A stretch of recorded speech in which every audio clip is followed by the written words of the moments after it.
yaravuze ngo nubujije kuvuga ko ukunda nyoko ariko ukamara ukwezi kose utaramuvugisha kandi nta munsi n'umwe utararuvugana n'inkumi kuri telefoni. Nubujije kuvuga ko ukunda nyoko ariko ukaba wamara ukwezi kose utaramuvugisha kandi nta munsi n'umwe utarara uvugira kuri telefoni uhamagara inkumi n'abasore. Yaravuze ngo igihe cyose uharaniye ikintu wakivunikiye cyane ukakigeraho niyo nsinzi ikomeye. Buri ibintu ubonye bitakuvuniye ntabwo ari insinzi kuri Ben Nganji. No kuvuga insinzi no kuvunika, ukavunika ugaharanira ikintu kandi ukakigeraho. Yaravuze ngo inzozi ntabwo zijya zikabywa. Igihe cyose ugihumeka uzajya uhora ushaka gukabya inzozi runaka mpaka igihe uzasubirira mu nda y'isi. Yaravuze ngo inshuti nziza niyihanganira ibibi byawe, ya nshuti itagusaba kubaho nk'uko ibyifuza, inshuti itagusaba guhinduka, inshuti yubaha uko uteye n'ibyo ukunda, iyo niyo nshuti yawe. Burya za nshuti zihora zigusaba guhinduka n'indyarya ntabwo ari inshuti zawe. Inshuti yawe ikwakira uko uri, ntabwo ihora igutoteza ngo hinduka, ngo jya ukora ibi no. Niba igukunda ikwakira uko uri. Hanyuma yaravuze ngo Imana irenze ibitekerezo byacu, tuyibonera mu byo yaremye. Aravuga ngo abatemera Imana bazi uko bazabisobanura ku munsi w'imperuka. Yaravuze ngo mu bantu bose harimo abantu bose. Iri jambo rirakomeye, ni naryo numva wasigarana mu magambo yose Ben Nganji yavuze. Mu bantu bose harimo abantu bose. Ufasha abapastori 100 ukabahuriza ahantu hamwe, wabonamo abajura, wabonamo abasambanyi, wabonamo inkozi z'ibibi nyinshi, kandi abitwa ko ari abakozi b'Imana. Wabonamo inkozi z'ibibi nyinshi kandi bitwa ko ari abakozi b'Imana. Ufashe amabandi 100 cyangwa ugafata indayi 100 ukazihuriza ahantu hamwe, wasangamo abantu beza b'imico myiza, bubaha bakanubaka urugo rukanakomera. Ugasanga harimo n'abavuga butumwa beza. Niyo mpamvu Ben Nganji yavuze ngo mu bantu bose harimo abantu bose. Harimo abakugirira neza n'abakugirira nabi. Nugaca urubanza ukurikije abantu runaka, kubera ko mu bantu bose harimo abantu bose. Harimo abeza n'ababi. Yaravuze ngo umwana wawe nakubwira ati ndashaka kurapa, ariko we nk'umubyeyi ukabona umwana ahazaza aho kurapa zarashya, uzamuhagarike. Kurera neza no guha umwana umurongo no guhora ukomakoma. Kurera neza no gukuza ubwonko bw'umwana nk'umubyeyi. Yaravuze ngo kuba umugabo nyamugabo no kudahemuka, kubaha urugo rwawe kandi ukarwitangira. Kuba umugabo nyamugabo no kwihangana. Kuba umugabo nyamugabo no kwigomwa, ukigomwa ibyo wakundaga kugira ngo ugire ibyo ugeraho. Yaravuze ngo urupfu ni ikintu gikomeye, urupfu ruragapfa, ni iherezo ry'ubuzima, rubabaza abasigaye kurusha uko rubabaza abagiye. Yaravuze ngo gusaza ni byiza iyo usazanye ibikorwa. Ikindi kandi uko ubyiruka niko usaza. Nubyiruka wigize injiji uzasazana ubujiji. Iyo ukoresheje ubuto bwawe nabi ingaruka uzisanga mu busaza. Ibyo wibibye mu mabyiruka uzabisarura mu masaziro. Burya ibyo wabibye mu mabyiruka uzabisarura mu masaziro. Ibyo biba ukiri muto nibyo uzasarura ushaje. Niyo mpamvu abantu benshi usanga bashaje barangiza gusaza akaba aribwo bibuka gukora. Ugasanga imbaraga wari ufite ukiri muto wanze kuzikoresha neza, hanyuma ubusaza bukagusaba kuzikoresha utakizifite. Yaravuze ngo ibyo ukora byose siko biguha ibyo wari witeze 100%.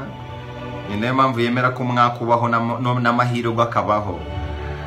Ibyo ukora byose ngo ntabwo ariko biguha ibyo wari witeze 100%. Umwaka ubaho n'amahirwe akabaho. Kuri Ben Nganji ariko ngiye ntabwo ariko mbyizera, ngiye nemera ko tubaho mu ngaruka z'ibyo twakoze. Ugira amahirwe ejo bitewe n'ukuntu wayateguye uyu munsi, ukagira ibyago ejo bitewe n'ukuntu wabiteguye uyu munsi. Uretse ko ntawamenya hari ibiba biri mu mugambi w'Imana. Iyo wemera Imana nabwo ako kantu ugomba kukongeramo. Ibikubaho utateganyaga ubwo n'ubushake bw'Imana, kandi byose biba bigamije ibyiza kuko Imana itwifuriza ibyiza. hanyuma Ben yaravuze ngo icyo yubatse utitaye ku gihe igihe kigisenya ntacyo cyitayeho. Icyo wubatse utitaye ku gihe igihe kigisenya ntacyo cyitayeho. Iyo udakoresheje igihe cyawe neza igihe kigukoresha ushaje. Yaravuze ngo igitonyanga gicukura ibuye atari imbaraga ahubwo ari uguhozaho. Igitonyanga gicukura ibuye atari imbaraga gikoresheje ahubwo ni uguhozaho. Burya mu buzima gahoro gahoro ni rwo rugendo. Ntuzagaye umuntu ugenda gahoro uzamugaye guhagarara. Umuntu wimuye umusozi ni uwagiye utwara ibuye rimwe rimwe, nta mpamvu yo kwirukanka cyane. Igitonyanga gicukura ibuye atari imbaraga gikoresheje ahubwo ni uguhozaho. Mu magambo yose Ben Nganji yavuze nasoreza kuri iri ngiri. Yaravuze ngo iyo ubayeho neza bagenzi bawe babayeho nabi ujye umenya ko nta mutekano ufite. Iyo ubayeho neza abaturanyi bawe babayeho nabi nta mutekano uba ufite. Hari undi mugabo wavuze ngo ntukite umuntu mukire mu gihe nta wundi muntu uzi yakijije.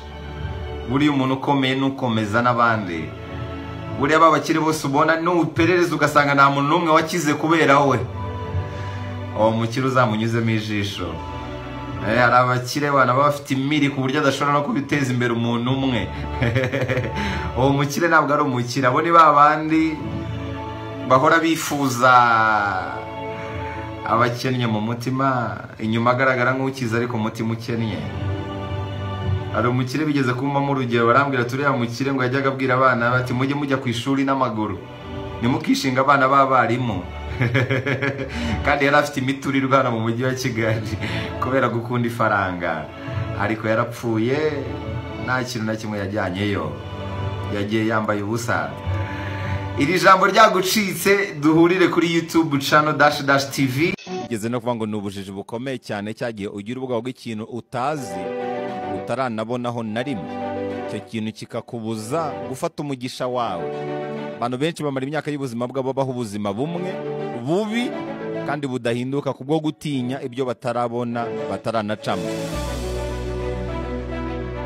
Gaddafi yaravuze ngo nubwo hazabaho igihe utazumva ijwi ryanjye ntuzacike intege, ntuzihebe, ntuzareke guharanira umudendezo wawe kugeza ubonye intsinzi.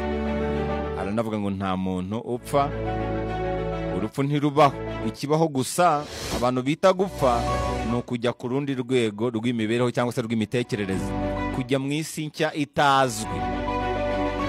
Iyo wabayeho byuzuye ntabwo utinya urupfu. Urupfu urufata nk'indi dimension, kujya ku rundi rwego rw'imibereho cyangwa se rw'imitekerereze. Igeze no kuvuga ngo Libya yigeze kubaho imyaka 5,000 nta peteroli, n'ubu kandi riteguye bihagije ku buryo ishaka kongera kuba indi myaka 5,000 ntayo. Ubu ngubu nta Gaddafi yagaragaye ko bigoranye cyane nyuma y'urupfu rwe, ariko akiriho yarabivugaga yuko yarageze ku rwego Libya ishobora kubaho imyaka 5,000 nta peteroli bitewe n'ibintu yari yarubatse. Uyu mugabo aravuze ngo twizera ko Amerika ari ikora ibikorwa by'iterabwoba kuri twe no kudushinja iterabwoba nabyo ubwabyo n'iterabwoba badukorera. Yaranavuze ngo ibikorwa n'imyitwarire ubuzima bwose bwaba bwiza cyangwa bubi ntacyo bivuze. Ikivuze ikintu kinini ni uburyo witwara mu buzima ugenda unyuramo. Ibyane nkora kubabwira ngo ubuzima ni 20% by'ibikubaho na 80% by'uburyo ubyitwaramo. Ibikubaho nta bubasha ufite bwo kubirwanya no kubyirinda, ariko uko byitwaramo byo biri mu bugenzuzi bwawe. Uyu mugabo aravuze ngo nta gihombo na kimwe kiza kubw'impanuka, nta gutsindwa kuza kubw'impanuka. Buri kibi cyose kikubaho mu buzima igice kimwe cyacyo ugifitemo uruhare. Buri kintu cyose kikubayeho burya uba ugifitemo uruhare. Hari n'abavuga ko uba ufite uruhare rwa 50%, n'icyo kikubayeho nacyo kikaba ari 50% ku ruhare rwayo. Uzabirebe buri kintu cyose kikubayeho uko byagenda kose uba ugifitemo uruhare. N'imitekerereze yawe ishobora kubigiramo uruhare, uburyo ugaragara bishobora kubigiramo uruhare. Nta kintu na kimwe kikubaho by'impanuka. Uyu mugabo aravuze ngo umuntu wese urwanya abanyamerika ahagararanye natwe. kubera ko umwanzi w'umwanzi wawe aba ari inshuti yawe. Yaravuze ngo nta bwisanzure nta n'umudendezo umuntu yagira igihe cyose hari undi ugenzura ibyo akeneye. Iyo uhora uhanze amaso umuntu ufite kuguha ibyo ukeneye, akenshi nta bwisanzure nta n'umudendezo ugira, uhinduka umugaragu. Uyu mugabo yaravuze ngo uzarinde ubwonko bwawe kugira umuvuduko mwinshi urenze uw'umutimanama wawe, kubera ko umutimanama wawe wabasha kuguruka, ariko akaga katuruka ku byemezo ubwonko bwawe buzafata kashyira umubiri wawe mu irimbi. Umvira umutimanama wawe kurusha uko wumvira ubwonko bwawe, umvira roho yawe kurusha uko wumvira mind yawe. Yaravuze ngo abahanuzi bose bakomeye bo mu bihe byanyu baturutse mu butayu kandi bigeze biga. Urugero ni Muhammadi, Yesu, ndetse nanjye ubwanjye Kadafi. Yaravuze ngo ndi umurwanyi wagaruye icyubahiro cya Libiya kandi nzapfa nk'uwahowe Imana.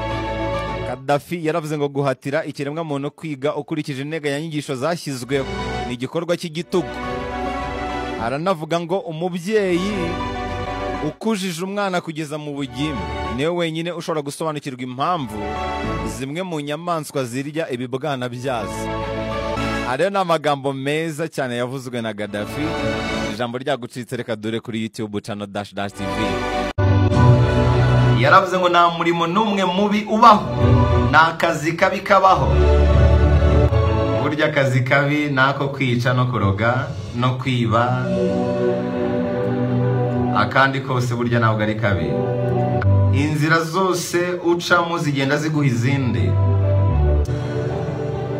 Yaranavuze ngo akazi akariko kose wakora utiba byanze bikunze kakugeza kure. Yaravuze ngo iyo utekereje ikintu ukagishyiramo imbaraga, mu byo washyizemo imbaraga byose ntihabura igikunda. Aranavuga ngo hari igihe utegura ibyawe ariko icyifuzo cy'Imana gisumbye kure icyifuzo cyawe. Yaravuze ngo ntukange gukora ikintu ngo ni imyaka, ntukange gukora ikintu ngo nuko ukuze, n'ubundi imyaka ntuzayibuza kugenda. Yaravuze ngo uzirinde ibi bintu mu buzima, uzirinde guhemuka, wirinde kwifuza cyane mu gihe gito ibyo ukeneye. Mu buzima nta nzira ya bugufi ibamo, ibintu byose unyuzemo ubyigana nabyo ku ngufu, akenshi birangira bigukanza imbavu. Yaravuze ngo mere nka runaka irakenesha, ingendo y'undi iravuna. Mere nka runaka irakenesha. Yaravuze ngo wanga guseka ukora, ugasekwa wagiye kwiba. Yaranavuze ngo kubangamira umuntu nibisaba ngo ese ninde. Uwo ari we wese ubangamiye hatitawe ko ari we, bishobora kukugiraho ingaruka. Uyu mugabo yavuze ijambo rikomeye ngo ububi bwose waba ufite, iyo utabujyana mu bantu nta kibazo cyabwo. Uyu mugabo niyemeranya n'abantu bemera ko hari ubundi buzima buzabaho. Yaravuze ngo mbara ubuzima ndimo ubu ngubu, ubundi buzaba si ubwanjye n'ubw'abandi. Yaravuze ngo ijuru ryiza yemera ni rya juru upfa bagasigara barira, ariko nabusize bakazasigara babayeho neza. Yaranavuze ngo iyo umuntu atangiye kugufata ko waguye, uwo muntu we aba yaraguye mbere yawe, aba yatangiye guca imanza.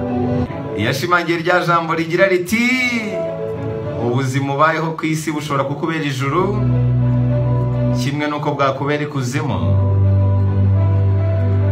Aranavuga ngo nta buzima bwiza burenze kubaho nta deni ugira. Yaravuze ngo aho gutinya urupfu natinya kuvuka, kubera ko utavutse ntiwapfa. Yaravuze ngo mu rukundo abantu barambana ni ba bandi badahuje imico, badahuje imyitwarire. Niba umwe arakara vuba undi akaba yihangana, niba umwe asesagura undi akaba yizigama, abo bantu ngo bararambana kabisa. Yavuze ijambo rikomeye ngo hari ikintu nigiye kuri iyi si mu mibanire n'abandi. Iyo iyo ndakaye simvuga, nirinda kugira icyo nkora kandi nasanze bimfasha kubitekerezaho neza. Burya ikintu cyose ukoranye umujinya, ikintu cyose ukoranye uburakari, nawe kigusigira ingaruka kandi zigutera kwicuza. Yavuze ijambo rikomeye ngo ukuyeho Imana hakurikiraho amafaranga. Gusa amafaranga nayo akenera abantu. Uyatunze uri wenyine, uri nyakamwe, nta kintu yakumarira. Yavuze irindi jambo rikomeye ngo birasekeje ukuntu turinda dupfa tukifuza. Yaravuze ngo gukira ni igihe hari abandi bantu barya hakurikijwe amahitamo yawe ku mafunguro runaka. Iyo watangiye kurya amafunguro atari ku mpamvu z'amahitamo y'abandi, uba wakize. Yaravuze ngo ubuzima burashekeje, uwaburaniwe yishimira cyane kubona bike kurusha uri ubibonye yarabyiteze. Mu magambo yose Samusure yavuze nasoreza kuri iri ngiri. Yaravuze ngo gukoresha igihe neza no guhera ku by'ingenzi. Gukoresha igihe neza si ugukora ibintu byinshi mu gihe gito, ahubwo ni ugukora neza iby'ingenzi kandi byihutirwa ukanabikora neza.